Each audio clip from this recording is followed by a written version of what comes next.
Yeah, because last week, we were talking about the whole story of Ezra and Nehemiah is about them coming out of the Persian captivity, coming back home to Jerusalem. One of the kings of Persia, this is like the superpower of the world, allows Ezra to come back and to have them rebuild the temple. That's well done. That's all done. That was now about, in our storyline where we are today, that was about 70 years ago. And so... and then the second wave in Nehemiah, they need to go back and build the wall because without the wall, there's no security in Jerusalem. So they're building the wall right now. As we speak, right now, they're building the wall. And then last week, we had this kind of weird interlude where Nehemiah finds out that people are lending money to each other at gigantically stupid rates, and people are and Jews are putting Jews in bondage to each other because of this loaning stuff. It's a crazy interlude in the midst of this story. But we come back to the timeline again about building the wall. The wall is still being built today, but again, opposition rears its head. So we're going to look at that today because it's a fascinating kind of change in the straightforward process of just building a wall. Who should care if you build a wall? Well, a lot of the enemy did. So every time I see this picture, and I have about 12 poses of this kid on my computer, so I can go through and pick an emotion and pick a picture. So this one right here, every time I see this picture, I always imagine him thinking to himself, oh no. And when someone in the crowd, I mean, this happens to us at home sometimes. I'll see Dorothy reading email or something or looking at something on it, and I can't see what she's looking at, and go, oh. And then, instantly, oh, something's not right. Something's not right. So when someone in the room goes, oh no, everyone goes, huh? Like, is it a threat to me? Oh no. So your task today, not very hard, is to find the oh no moment. Yeah. Okay, well, let's take a look at it. So here we are, we're in Nehemiah 6. Now, when Sanballat and Tobiah and Geshem the Arab and the rest of our enemies heard that I had built the wall and that there was no breach left in it, although, up to that time I hadn't set the doors and the gates, Sanballat and Geshem sent to me saying, so here we are, we're still building the wall, by the way. The entire periphery has some amount of stones on it. It hasn't gone as high as it needs to go in order to keep bad people out, but every piece of the circumference is owned by some clan or house, so they're building it, and that's okay. We talked about these guys before. They did not like the fact that this wall was being built, and these guys liked the fact that the Jews that lived in Jerusalem were vulnerable all the time because they took advantage of that. So we're back to these guys again. So Sanballat and Geshem said to me, saying, come and let us meet together at Hakaphirim on the plain of Ono, but they intended to do me harm. Oh no! See, you missed it. See, it was just like that. That was the easy opportunity. Oh no! Here, we can practice again. Oh no! Okay. Anyway, when you read this story, right, this is just a note that comes from these guys because they live some distance away. They said now these are guys who are not participating in the enthusiasm of building the wall. They don't want the wall built, and they send this cryptic note, and they say, "Come, let's meet someplace. Let's meet in a place called Hakaphirim on the plain of Ono." Why? Have you ever gotten a message from someone that's just that bare? You need to come meet me, and of course your next word is why. And especially if it's someone who doesn't like you. Like, for instance, I talked a while ago about the fact that when I was in junior high, I was in fights all the time, brawls. I was a big guy. I was a big target. I was an easy target. So people who were trying to prove their masculinity as, 13-year-olds would come and they'd beat me up or try to beat me up. But I grew faster, had a longer reach. I figured out how to defend myself. But if one of those guys who was my classic adversary, not really adversary. I didn't care about these guys. They saw me as a target, but I knew they were out for bad with me. If one of those guys slipped me a note, like in French class, yeah, I took French, slipped me a note that says, meet me outside the door at the pod later on today. What would you suspect? No good. No, not going to do this. No. Now, but if it was, say it was kind of a nice girl that I had my eyes on, and I was very shy about starting a relationship with her, and I saw her in my French class, and then she sends me a note, and she says, See me outside the door in the west next to the pot. I'd go, hey, oh yeah, no, oh no, oh yeah. Then you know it's a trap. Oh, okay, it's a trap. Yeah. So I mean, so this note may look kind of cryptic to us, but when who it comes from tells Nehemiah, this is crazy. This is crazy. Well, they intended to do me harm. They intended to do me harm. So he knew this. How did he know this? Was he psychic? No, because he knew who sent the note, and it's just too suspicious for words. So this is how we start off today, our great oh no moment. You failed. There he is. Okay, here we go. Verse 3. So I sent messengers to them saying this. So I'm doing a great work, okay, and I cannot come down. Why should the work stop while I leave it and come down to you? So, right, that's a good response. Why you want me to come out there? We're busy building a wall. You know, tell me why you want me to come. And then maybe I'll consider what this is all about. So he sent messengers because these guys are a distance away. And they sent to me 4 times in this way. 4 times. And I answered them in the same manner. No. Why do you want me to come there? Come meet us on the plains of, oh no! Why? I'm busy. Oh no. So 4 times this goes back and forth between them. And they never explain why. But he knows it's not for good. So in the same way, Sanballat, for the 5th time, sent his servant to me with an open letter in his hand. And now he's going to explain why I want you to come. Okay? So here's his open letter. Here's the letter. He writes it down for it. In it was written this. So this is from Sanballat. This is bad guys. Bad guys writing. It's reported among the nations. Everybody knows this. And Geshem also says it. I don't know who Geshem is, but if Geshem knows it, I guess it's a big deal. Geshem knows it too. Geshem says that you and the Jews, you intend to rebel against who? The king of Persia. You intend to rebel. That's why you're building the wall. And according to these reports, you wish to become their king. And you have also set up prophets to proclaim concerning you in Jerusalem, there is a king in Judah. And now, you know what? The king will hear of these reports. That's a threat. The king will hear of these reports. So now come and let's take counsel together. It's a blackmail. It's a blackmail scheme. We hear that you're building a wall because you want to rebel against the king. And we know that you're only building a wall because if you proclaim that there is a king in Jerusalem who is opposed to the king in Persia, who owns this place, according to Sanballat, if that comes up, then you're going to get in. It's not going to be good for you with the king of Persia. But I guess the king in Persia doesn't know yet. So unless we meet together, I'm going to tell him.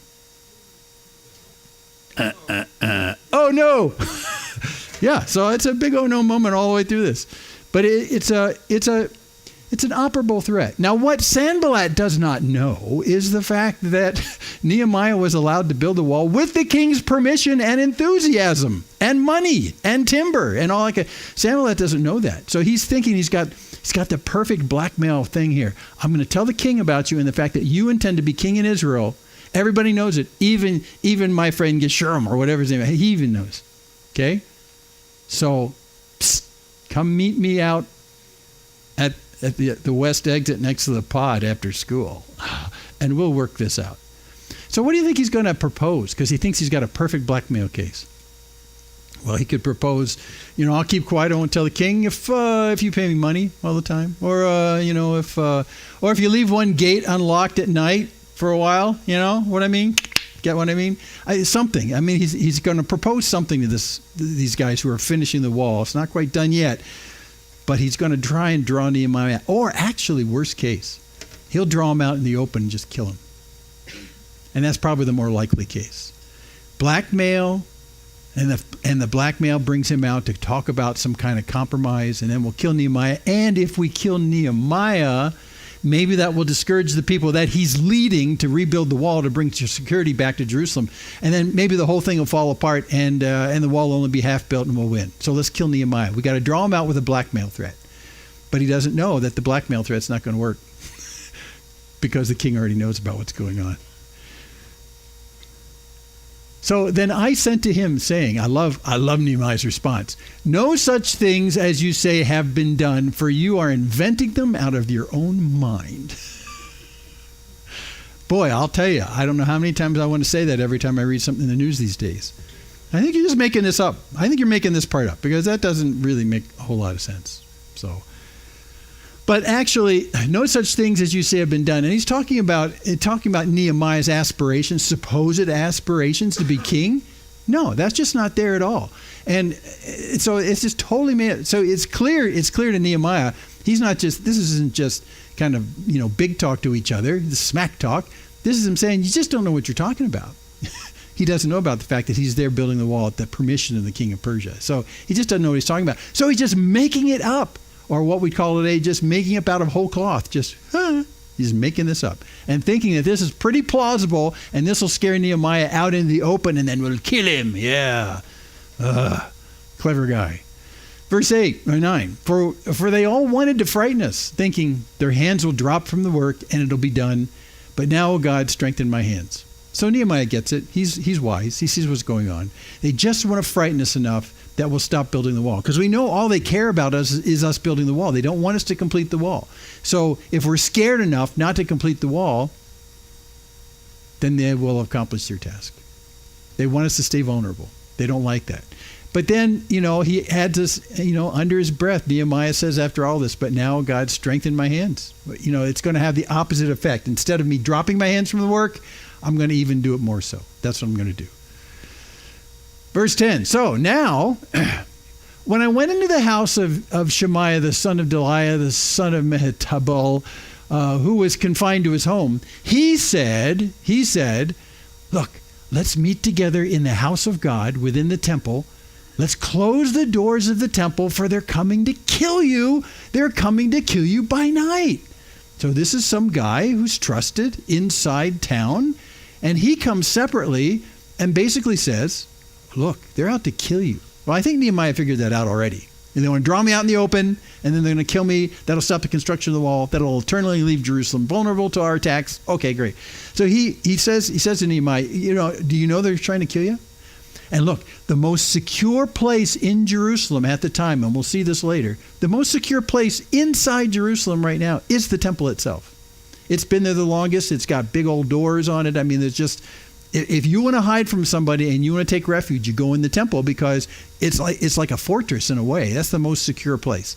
So he's proposing that to Nehemiah. Look, they want to kill you. They want to kill you at night. So why don't we go into the temple and then we'll close the doors and they can't get at us. Yeah. Now, there's a problem with this proposal because Nehemiah is not a priest. So he's not allowed in the temple. So this guy is proposing something, although it's uber security, it's not uber religious, it's anti-religious. He's suggesting something that would offend not only the priesthood but God himself for the sake of his own security.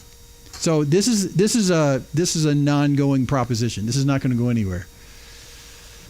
So I said, Nehemiah says back, well, should such a man as I run away? And by the way, he's acting kind of like, well, he is. He's the governor of the area at the time. And he's coordinating all the construction. He's bringing up the security. He's appointing people to do different things.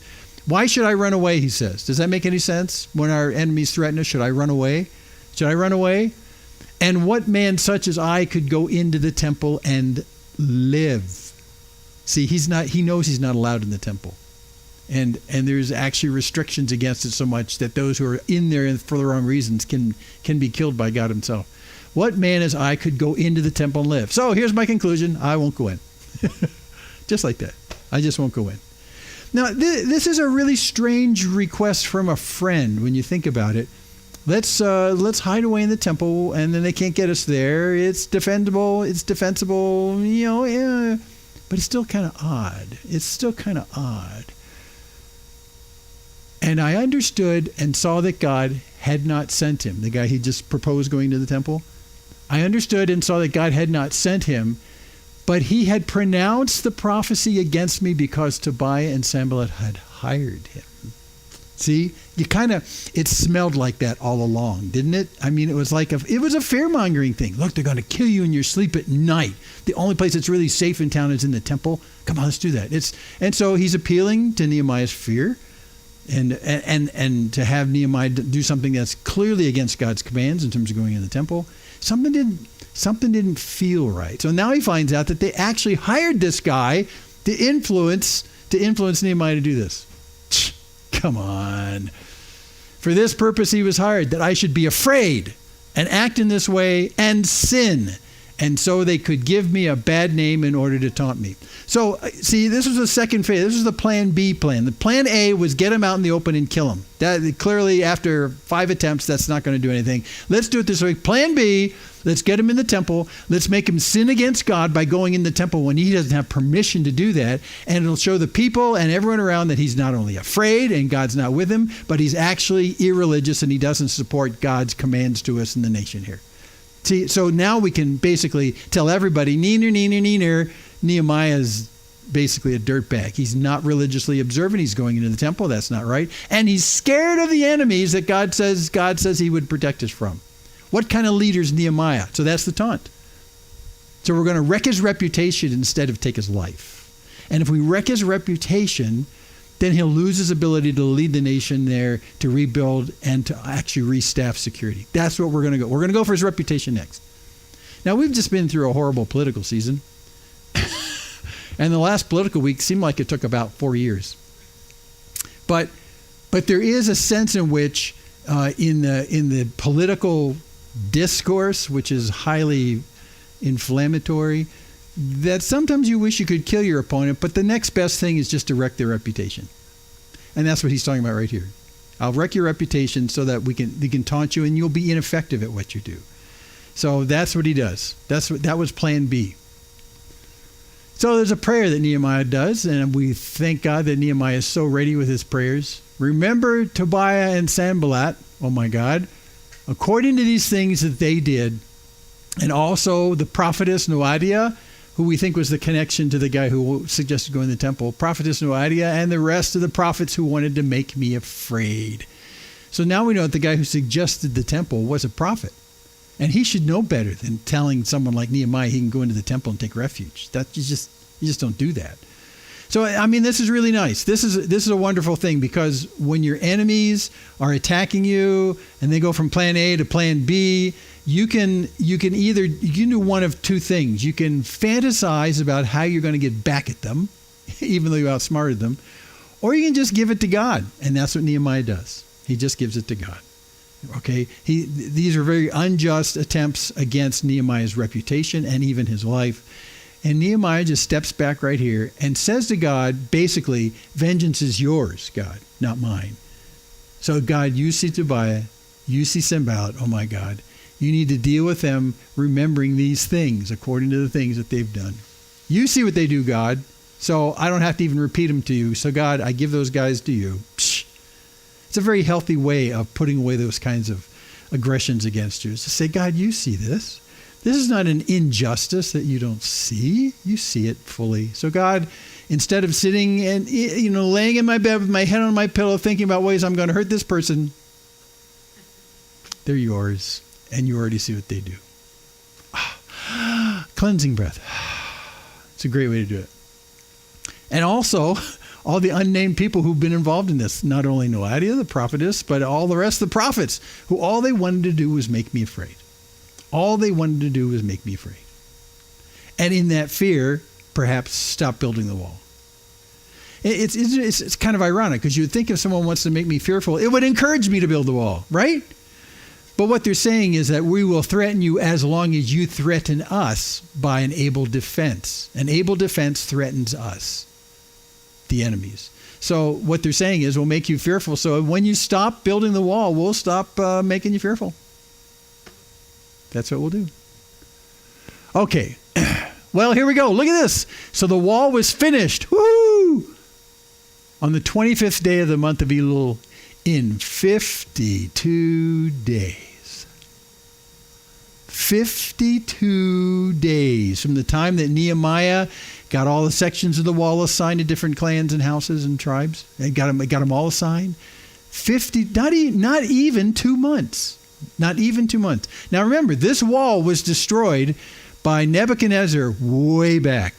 And to give you a comparable timeline, from where we sit right now to going back to the Civil War, okay, that length of time has transpired since these walls have been taken down. That long, over 150 years. That's how long it's been. It was trashed by Nebuchadnezzar. It took his entire army to push over all the walls. But now, with people assigned to the different sections, it's been done in less than 2 months. 3 to 4 generations of people. Now remember, there weren't Jews there all the time of that back to the Civil War to be able to do this thing. People, they were taken off into captivity into Persia. But it has been 70 to 80 years that they've been able to do this. So, I mean, it's really it's a remarkable thing. 52 days. So it's during this whole period of about 2 months that all the enemies of Jerusalem and Judea are saying to them, stop building the wall, stop building the wall, stop building the wall. And the wall would go up a little bit every day. And even at this stage in the story, the circumference is already built. The base and maybe chest high is there, but they're still building it. And by the way, they have to get up to the bottom steel girders in this room. That's how high they have to go, stacking rocks until they make a wall that's preferably 10 to 15 feet wide and that tall. 52 days. Oh, I'm so proud. So all this fear-mongering didn't affect the ability to finish the wall. So now the wall's complete all the way around. It's as high as you need to be able to deflect armies. There are gates at specific places to get through the wall. The gates have doors that are built sturdily. There's hinges, the whole 9 yards. He said before that he hadn't hung all the doors yet, but that's coming pretty close. So all this protection is in place, and so we're there. We're done. And that should be the end of the story. But it's not. He goes on, verse 16. Look, when all our enemies heard of it, that it was done, then all the nations around us were afraid and fell greatly in their own esteem. Their own esteem, self-esteem. Oh, this is horrible for us. Why would they react? It's just building a wall. Why would they be fearful? They were afraid. And their self-esteem fell greatly. Why? And this is why, right here. For they perceived that this work had been accomplished with the help of our God. That freaked him out. That freaked him out. It clearly was a divine thing that had happened after such a long time. And then in less than 2 months, this wall is rebuilt. And under the direction of a very godly man, Nehemiah, who listened to God, who understood God's command, understood God's heart. I mean, everything went so spectacularly well that the only conclusion the enemies of Israel can take is that God did this. God did this. Francis Chan used to say lots of times, he's a pretty famous pastor, younger than me, a lot younger than me, but Francis Chan had said, lots of times, this is a loose quote, we err not because we achieve our goals, but because our goals are set too low for God. We don't ask God for a big goal. We ask God for a little goal that we think we can accomplish. He says we need to ask for things that when they're complete, people will say clearly, that's from God. That's not from us.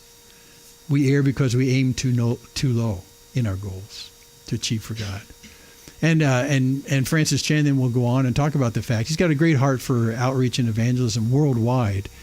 And he says we need to aim high worldwide about how we can actually bring the gospel to places we've never even thought about before, and how we can do it as just a single church where we are in Los Angeles. So his story is really interesting that way, but I've always taken that to heart. Are you actually attempting something for God that if it's achieved, people will say God did that rather than you did that? Or are you kind of carving down your goals so it looks like it's manageable? Well, that's what he's saying right here. This was such clearly a divine accomplishment that it struck fear into the enemies of the people of Jerusalem. It struck fear into them. Whew. Yeah. Moreover, in those days, the nobles of Judah sent many letters to Tobiah, and Tobiah's letters came to them.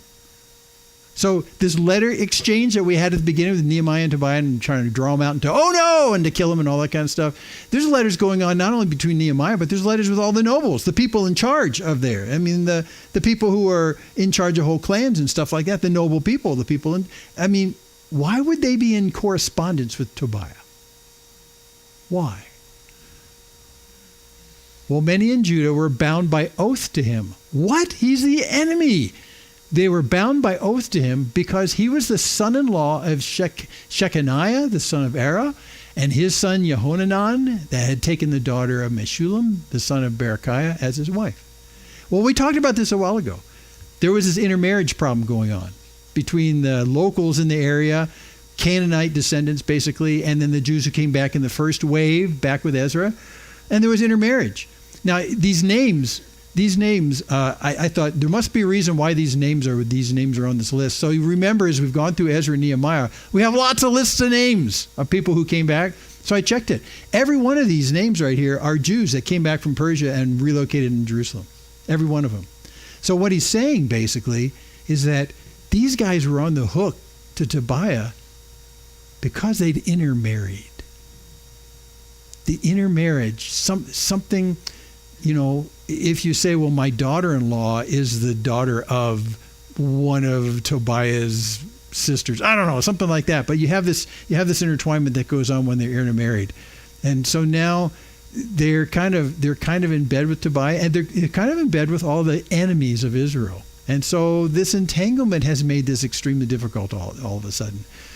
So that's a tremendous problem, because in a way, Nehemiah's challenge at this point is to say, how do I lead the people to do the right thing in terms of obeying God when their affections are kind of contaminated because they've intermarried with people who are our enemies? How do you do this? How do you do what's right as opposed to what's convenient or keeps the conflict down? See, so this is the problem that we've got right now. So there's correspondence and fear between Tobiah and many people in Israel because of this. This is a leftover echo of that whole intermarriage problem we looked at a while ago. Also, they spoke of his good deeds, of Tobiah's good deeds, the enemy. They spoke of his good deeds in my presence and reported my words to him. So see, Tobiah is an enemy of these people. And so what he's saying is that when we talk about Tobiah, Nehemiah is saying, and I talk about how evil this guy is and how much he wants me dead, let's say, and he wants us to be insecure so they can continue to take advantage of us. When I talk about Tobiah, what do they say back to me? Well, he's actually a pretty nice guy. He's a good guy, I think you're overstepping. I think he's nicer than you think. If you just talk to him for a while, you'd get to know him. You realize he's really sort of a nice guy. No, he tried to lead me out to the plains of to kill me. No, he's not a nice guy. But not only that, they ratted on Nehemiah back to Tobiah. See? And they reported my words to him.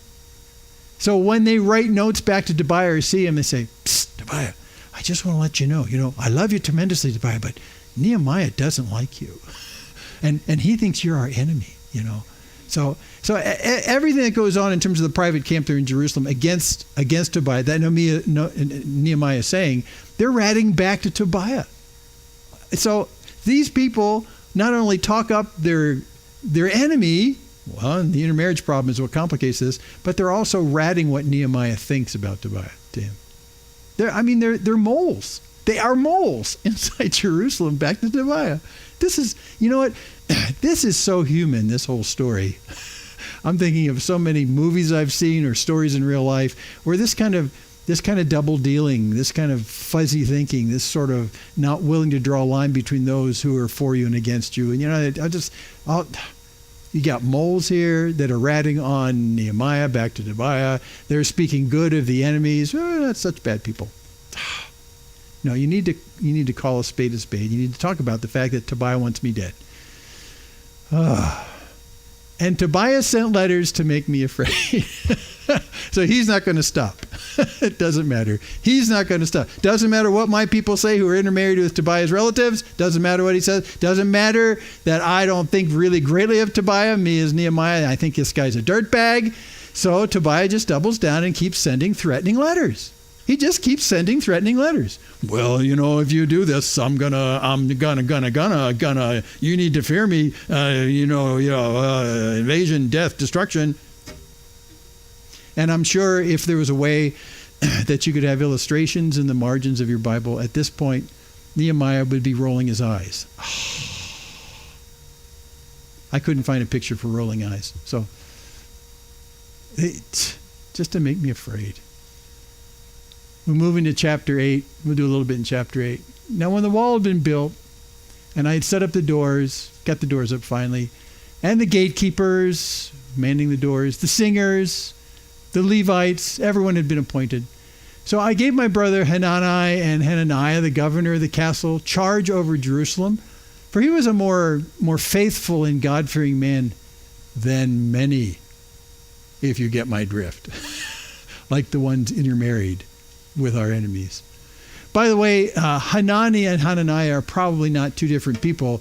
Hanani is his name, but Hananiah, it means God at the end of it. It's probably the same guy. That's his responsibility. So there's this one guy. This one guy I gave my brother, because he speaks in a single fashion. He was more faithful and God-fearing. So I put him in charge. Now, at this point, Nehemiah is technically the governor of the area. He's coordinating things going on. People respect him greatly, all that kind of stuff. Very godly man himself. But I think he realizes the fact that he can't stay governor of the area. So he appoints someone who has the qualifications of, number one, being faithful. You can count on him. Number two, God-fearing. Super important. Super important. And so he's placed there in charge of everything. And I said to them, look, let not the gates of Jerusalem be opened until the sun is hot. Now, these are rules of how to run the gates. Why? Well, because they just hung the doors. They just hung the doors, and now after the doors are hung, then someone's got to man the doors, because you can bolt them from the inside, right?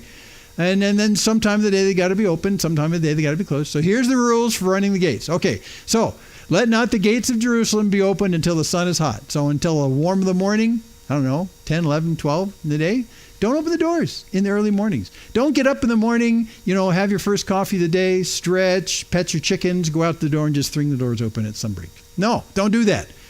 Wait. And why? Well, this is actually a little piece of strategy because your enemies probably aren't going to be camping right outside your door overnight. But they could in the middle of the night try and come in, but they'll know it's closed. So all they have to do is, your enemies need to wake up in the morning, have their coffee, and come immediately to your place. And if the doors are open, like 9 o'clock every morning, we're open for business at 9, and then they come and attack. So he's saying, don't do that. We'll wait until a little later in the day, until, we get our act together, and then you can open the gates. It's a way of you actually manning access in and out of the city this way. So wait till the sun's hot. And while they're still standing guard, let them shut and bar the doors. So make sure as you're standing guard and you're looking around, okay, then you can bar the gate. So this is when you open, when you close. Rules of running the gates of the city. And appoint guards from among the inhabitants of Jerusalem, some at their guard posts, some in front of their own homes. Now this is a wise piece of admonition, because for the very first time in their history, the people that are living in Jerusalem and in the area have had a wall and gates. And so for them, it's like, well, if we've got a wall and we've got gates, who needs guards? We're secure. Why not just leave it the way it is? Now we're finally secure. We understand in the past why when we did not have a wall, it was important to have people watching out on the horizon for bad guys coming. But now we have a wall. Can't we just kick back and have our coffee and don't worry about anything? He says, no, you need to still appoint guards. You still need to have people watching. Appoint guards among the inhabitants of Jerusalem. Some at the guard posts. There were guard posts actually on the walls of the city. And as part of the structure, some of the gates, they always had kind of peek holes so you could see what's going on. So you need to appoint guards there, especially at the top of the wall. And then some in front of their own homes. And so he's saying, even though we feel secure in our gates, in our walls, we still need to post guards and be vigilant. We need to be vigilant. And why? Because Nebuchadnezzar came in and knocked the walls down. Anyone can do that. So they're not a guarantee of security. They're an aid to security, but they're not a guarantee. So folks, what you need to do is still be on your toes. This is a very wise admonition from Nehemiah. Now that the completion of the security project is done, don't trust it wholly. In fact, as you watch and as your guards, you need to watch more for God than you do your enemies. You need to continue to realize that God's the one who brings security in your life, not this wall. So be on guard, be watching. Okay? And I'll show you more about that in a second. And I think we're going to stop right there. Oh, no, we got one more thing. This is amazing. We're going to stop here. The city was wide and large, but the people within it were few, and no houses had been rebuilt. What? What? No. What? Okay, wait. It's what? No house has been rebuilt, but everyone had been mustered to build the wall. So why did they rebuild their houses? Because they were building the wall. They didn't have time to rebuild their houses. But even still, this is an entire generation of people who've come back from Persia and have been living in rubble since they came back, been living in tents. And they haven't been able to rebuild their houses. And when Nehemiah comes back, he says, we need to rebuild the wall first, and then we'll rebuild houses. And I think that's just a marvelous testimony to the fact that the people there not only needed leadership and structure to rebuild the wall, but someone who would call them to say, we need to work in benefit for each other first, and then you can work on your own houses. What do you say? That's what we need to do. But it shocked me when I read this verse. After the gigantic feat, less than 2 months to build the entire wall, and you're telling me none of the houses got rebuilt inside Jerusalem? After all this time? It's been 80 years since the first wave came back, and they haven't been living in rebuilt houses? No, they haven't. But we do have a wall. So I think that's just a fascinating thing, and we'll talk about that a little bit more, because I'm going to wrap this up now. I just think that's fascinating. When you see Nehemiah, how he mustered people to actually adopt sections of the wall until the entire circumference of the wall was adopted by some family or clan. That's just a remarkable thing to start with. They got people motivated that way. But these people also were thinking, well, we're living in tents. We're living in rubble of our ancestors' houses. I mean, how can he convince them to build a wall when there is such need for their own houses? That says something about Nehemiah, about his ability to inspire and tell people that they need to engage on each other's behalf first. We'll talk a little more about that. I think that's just remarkable. Okay, now we'll do a little wrap-up. All I want to do very simply is just to point out just 3 godly character traits that you see here, which I think are really, really nice. This section of Scripture, you look at and you say, well, it seems pretty routine, but there seem to be surprises every couple of verses in the whole thing. Like that very last one was a great surprise to me. They never rebuilt a house. Gosh, that blows my mind. So let's just talk about some godly character things that you see coming out here that are largely the result of Nehemiah's leadership and his godliness and his faithfulness in at least this small history of finishing the wall. The first one is the fact of the wisdom and discernment. Now, remember, we opened this up with Tobiah and Sanballat and all those guys trying to trick Nehemiah and to kill him and to at least put fear in him or sully his reputation in some way. Nehemiah exhibited an extraordinary amount of wisdom and discernment and didn't appease the people who were constant threats, generational threats to them. He saw right through, why don't we just come out and talk about this on that plane of, oh no! So how did he get that kind of wisdom and discernment? Well, he got that kind of discernment from God. And it echoes for us our need in the midst of a world that has yearnings for the destruction of the gospel, and as a result, somehow taking us off course. This exists to this very day today. There are people and places that are wholly opposed to the gospel. And the fact that you and I embrace what Christ has done for us, we embrace the gospel, we will be opposed in very sneaky ways. So Nehemiah's wisdom and discernment, it made me think of a whole bunch of verses.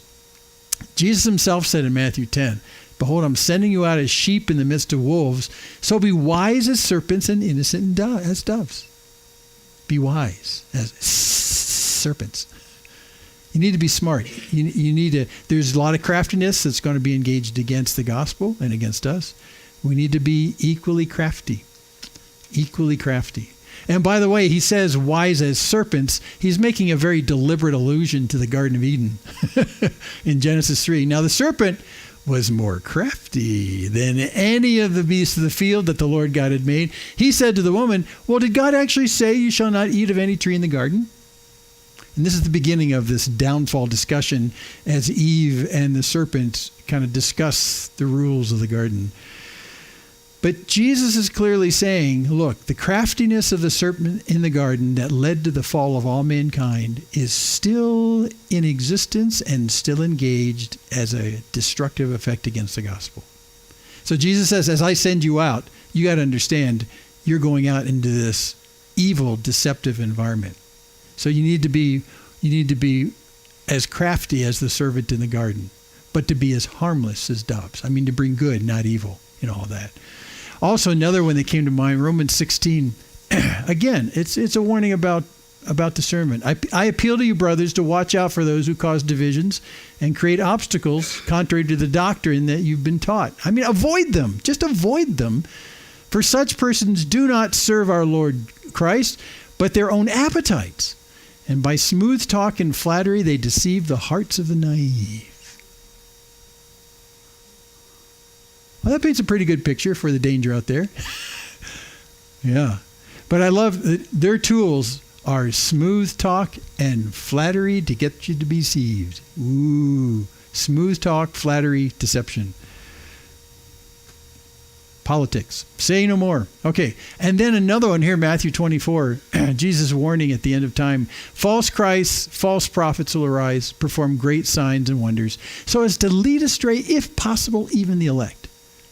Look, I've told you beforehand, which means don't be surprised when you see it happen. So there's deception going on. And this is the world. I mean, we know this world of deception that we live in. And this deception is aimed at taking down the gospel. False things said about who Jesus is. But you have to understand that when we talk about being in a battle, the battle isn't necessarily about swords and guns and stuff like that. The battle is a battle for truth and deception. And that makes a lot of sense because Satan is the father of lies. So a lie from Satan is a way to deceive you into participating in his program of destruction voluntarily. You believe the wrong things, then you're a sitting duck for the destructive intents of Satan. So understanding what's true is really super important in terms of discernment and wisdom.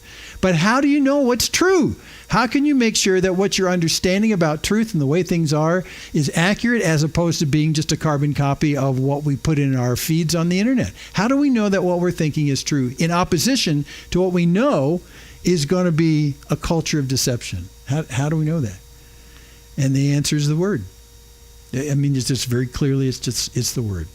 You have to be spending enough time in the Word so that you can take that as your standard and then look at what's being said and wonder if that's deception or that's truth. Now, a lot of people say, well, I wish the Bible was more explicit on a wider range of topics because then that would make it much more easy to do this comparison process.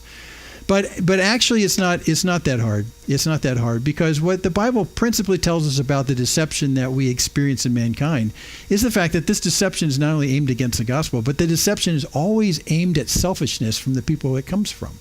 They always have something else going on.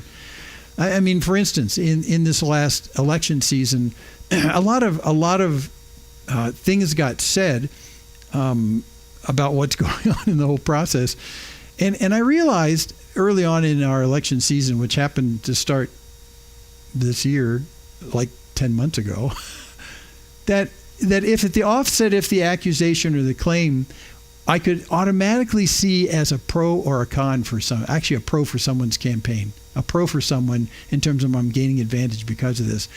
I didn't worry about trying to figure out whether it's true or false. I just turned it off. Truth many times comes without any kind of personal gain attached to it. Truth is just truth. Truth is the way it is. And so it's easy to tie the Bible's understanding of the depravity of man and his super self-centered selfishness in order for you to be able to smell it when you hear it coming out in public. If this immediately benefits someone for their own good and they're saying it, I seldom trust it. Because the Bible tells me that no one's good, no, not one. In fact, when our nation was started, they decided that when we put together some kind of document that's going to rule what goes on here, they use the biblical admonition about the fact that no one's good, no, not one. And so the chances of actually having a dirtbag get to be in influential places in the government was not a threat. It was an inevitability that bad people would be in place of power. And so they said, is there a way we can construct rules in a country so that we can't avoid those people? Because the Bible tells us everyone's like that. You're not going to find someone who's so pure that they are actually qualified to rule a country. So how are we going to deal with the fact that we're going to be being ruled by people who are dirtbags? Because if you give dirtbags enough power, they become big dirtbags with a capital D. So how are we going to do this? I mean, that's what they decided all the way through their discussions as they went through that whole year. And they were working through this. And it was Madison, I think, who came up with a brilliant idea. He said, here's what you do.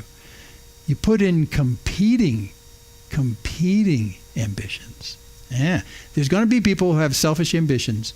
What do you say we fill the government with competing ambitions so that this guy's ambition has to fight this guy's ambition, and you'll have two dirtbags fighting each other for control, and neither one of them will win, and basically will make the growling dogs kind of bite each other. So the Constitution was written with competing ambitions. If you happen to make it into the judicial branch and you're a narcissist with great power, you can't do that much. If you go into Congress and you're a narcissist and you have greater power, you can't do that much. If you're a president and you're a narcissist, you have great power. You can't do that much because there's competing ambitions across the aisle in Washington. Now, that was the idea. Competing ambitions was a brilliant thing. Let's make evil people fight each other. Yeah. And then no one's going to get the power. Yeah. But then the side thing is that you don't get a lot done. And so that's why a lot of countries look at our system and say, how do you guys get anything done? Well, you're right. When you have that kind of competing ambitions, people have to actually force themselves to agree on things. And that's not going to come easily or quickly. But at least you'll have a hedge against tyrants. And for them, King George had become a tyrant. Their own flesh and blood, a Brit himself, had become a tyrant and used the power of the state to take over. And they said, we're not going to do that. Not going to do that. Because any one of us, they realized, could become a tyrant given enough power.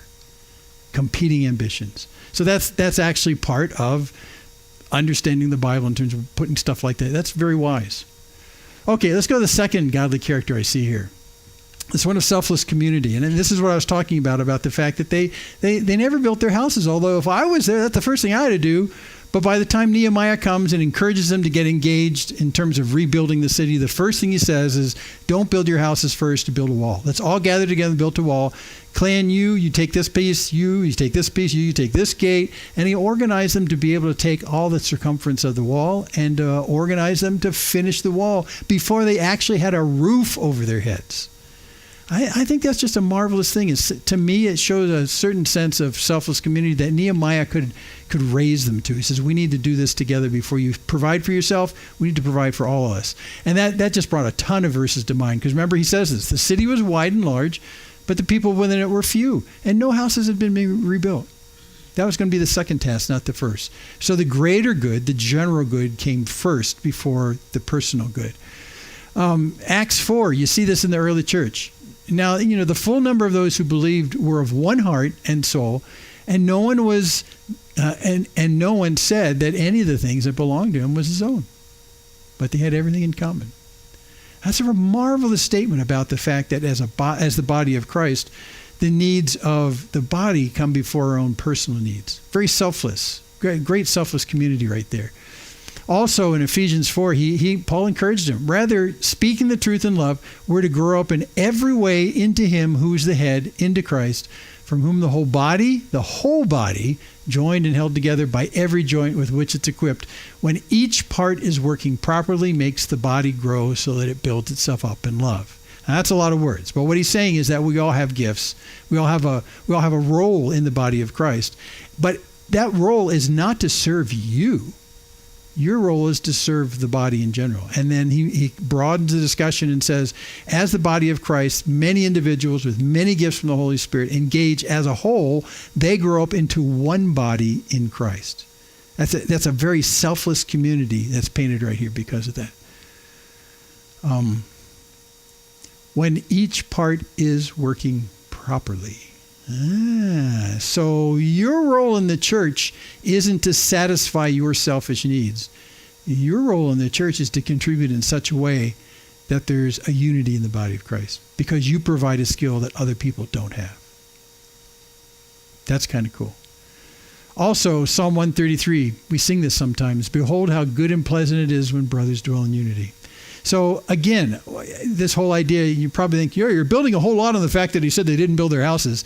Yeah, but they just did a mammoth civic program to build this wall. And they put their own personal interest second. And I think that's just a great testimony to the fact that the followers of God, when they follow God and trust in him, their personal and selfish needs come second. The needs of the body and what God wants in part for all of his body come first. So, and I would admonish you, we just read that passage from Ephesians 4. You actually have a role in the body here to play. And your role in the body, when you execute the role that God's called you to do, makes you an indispensable contributor into the body of Christ that he's put you into.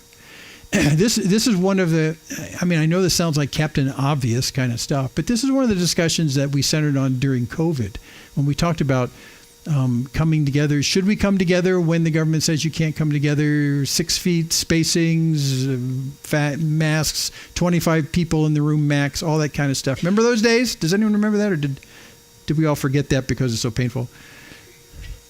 Well, there was a lot of emphasis people had saying, well, why don't you just do your service and just broadcast it on the internet, and then we'll sit at home and watch. And there's nothing wrong with that. I'm apologizing to people doing that now. There's really nothing wrong with that.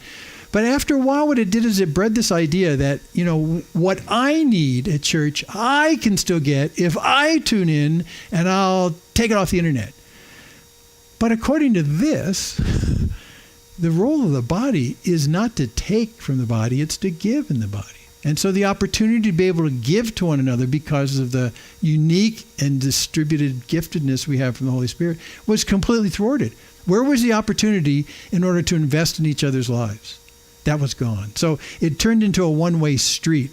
And unfortunately, a lot of people, even post-COVID, decided to just continue to take from the church through the pipeline of the internet. And again, I know there's reasons why you need to, because maybe you're not mobile. There's a lot of reasons. But a lot of people just preferred to say, I'd rather not go and be with those people. I'll just take what I need off the internet and I'm fine.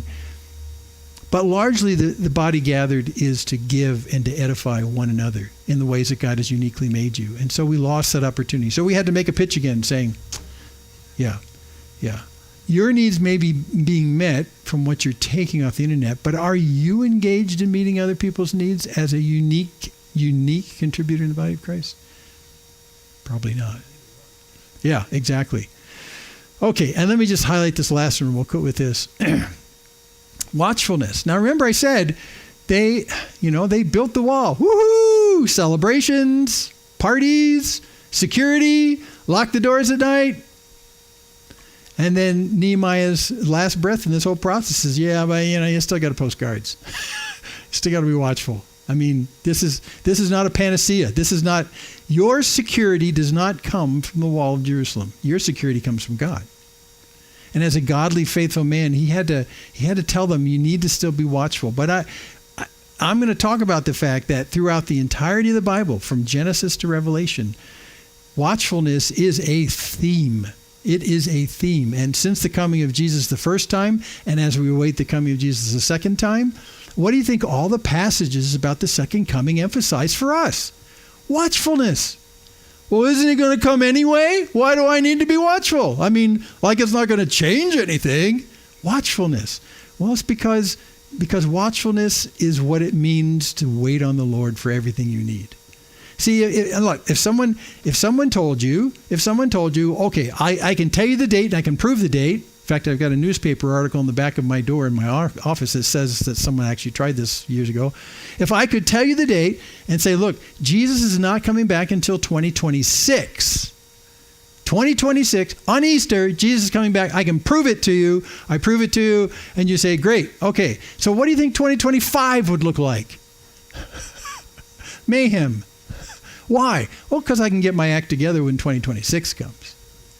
Is that watchful? Is that watchful for his coming? No, it's no. So watchfulness is about a posture of relying on the Lord that needs to be 24/7.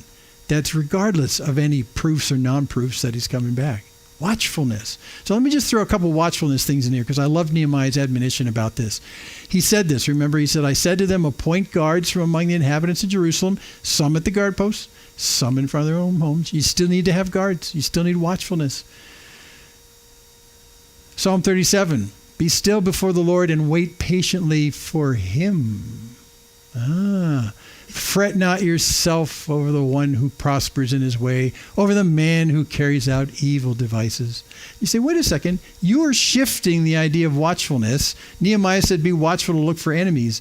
Yeah, but you know what? Nehemiah lived in the time when all of the admonitions of the Old Testament were also in play, and he understood that being watchful primarily is about being watchful for God. I mean, look, even if they're on the wall, and they look out in the distance and they see a horde, an armed horde coming their way, what are you going to do? Well, you're going to sound the alarm, and then you're going to say, we need to pray. Watchfulness is all about seeing what's going on and bringing it to God. That's what it's all about. I told this story this weekend at another gathering in Ogden about Jehoshaphat. You know I love to talk about Jehoshaphat. Jump in, Jehoshaphat. And that whole episode in 2 Chronicles 20 where 3 nations in the east band all their armies together and come up at the south end of Israel to attack it and finally wipe it off the face of the earth once and for all. 3 nations band together and they came up from the south. Well, someone was watching in the south. Watchfulness.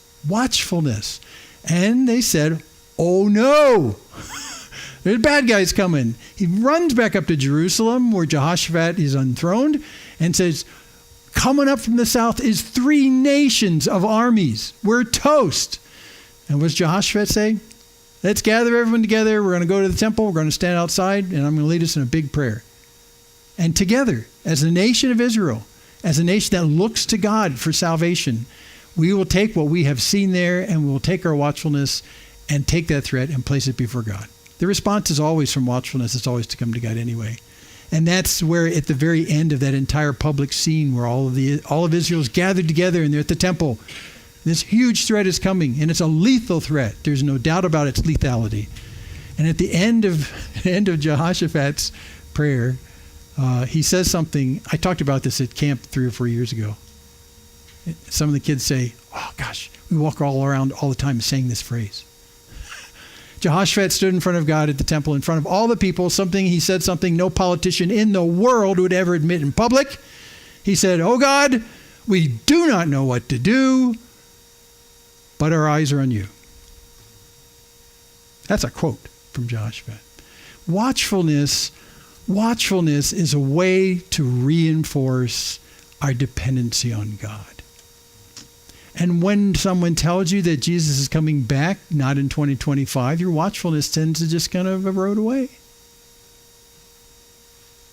We need him every moment of every day. That's what Psalm 37 is saying. Psalm 59 says, O my strength, I'll watch for you, O God, are my fortress, not the wall of Jerusalem. See, and so this is why the watchfulness is an important issue. I'll watch for you, O God. You are my fortress. And Isaiah 33, O Lord, be gracious to us. We wait for you. Be our arm every morning, our salvation in the time of trouble. I love that phrase. Be our arm in the morning.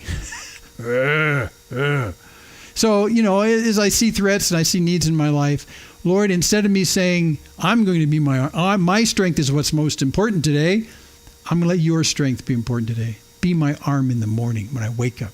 Be the one to provide for me. Be the one to protect me. Be the one to deal with my fears. because you and you alone are salvation in the time of trouble. Watchfulness is not what saves you, but watchfulness causes your heart to return to God repeatedly. We need to be watchful every single day, not just when you see threats. And Psalm 127, unless the Lord builds the house, those who build it labor in vain. Unless the Lord watches over the city, the watchman stays awake in vain. Is that not nice or what? Unless the Lord watches over the city, the watchman stays awake in vain. Well, no, that's my job, is to watch for the bad guys coming on the horizon.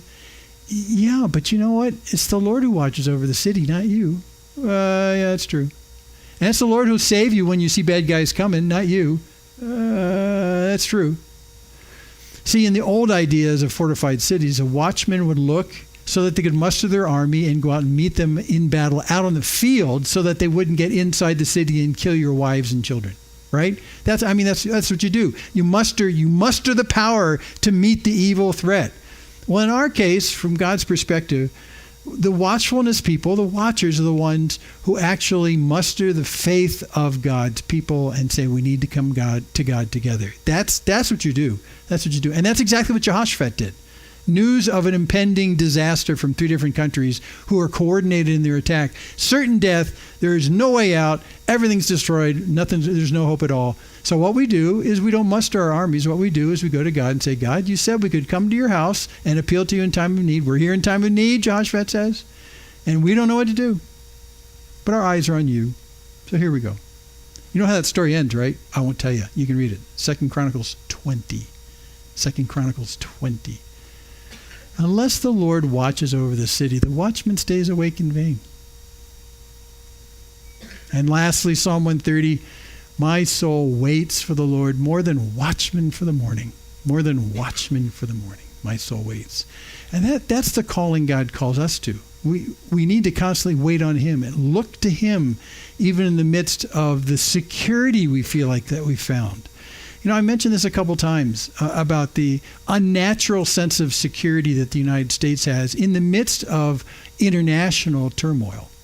We are really in an unnatural state, and we think this is what the world is. The world is under threat all the time. I mean, all the time, from neighbors next door, from neighbors across the world. Conflict and tension and people dying because of these conflicts. We live in an unnatural state of security right now. And because of that, it tends to erode our sense of watchfulness, about waiting on God. It's easy to wait on God when the threats are imminent, they're right at your front door, and you have no way of actually repulsing it. I mean, it's like all hope is lost. I guess I'll just have to go to God now. Well, no, you're supposed to be going to God all the time. I wait for the Lord like a watchman waits for the morning. I wait on the Lord. I look to him for all that I need in my security. Don't let the present security and sense of peace, which I have to admit is somewhat artificial, but in our generations for some time now, that can easily be gone in a heartbeat. We need to continue to wait on the Lord more than the watchman for the morning wait. I mean, that's just super important. And again, this is a theme that goes from Genesis to Revelation. And Jesus himself, the Messiah, God in the flesh, came and he said, you need to be watchful. You need to be waiting. And he had several parables, which I didn't bring in this morning, about that watchfulness, about that waiting. And many times, cynically, we say, well, if I can't mount an army defense against the threat that I'm seeing in my watchfulness, what's the point? Well, the point is my heart has always been waiting on God. And whether I'm in the midst of threat or whether I'm in the midst of peace, my heart continues to wait on God for not only my peace, but for what I need to eat tomorrow, for everything I need to wait on God.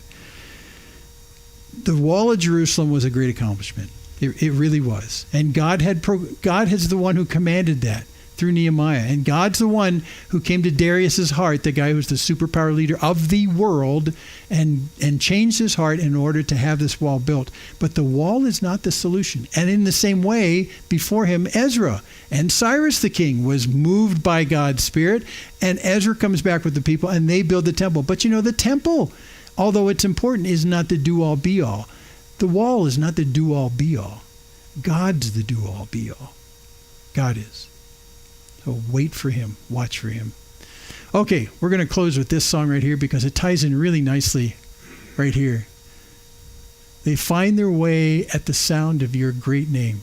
I love how inclusive this whole thing is, because those who wait and watch for the Lord and his name and his power and his reputation find life. And life can't be found anywhere else. God himself says there's no one that's good. No, not one. And when that guy came to Jesus and said, "Good teacher," and Jesus stopped him and said, "Wait a second, you called me good. You know only God's good, right?" Yeah.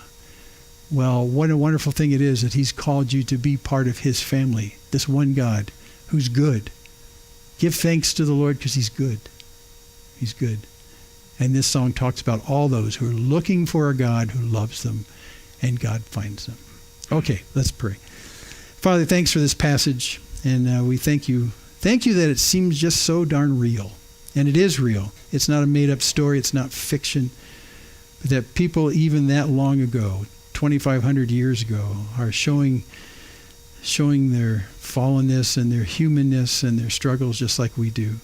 But God, we know that we will never be disappointed when we wait on you for all our needs, for all the things we need in life.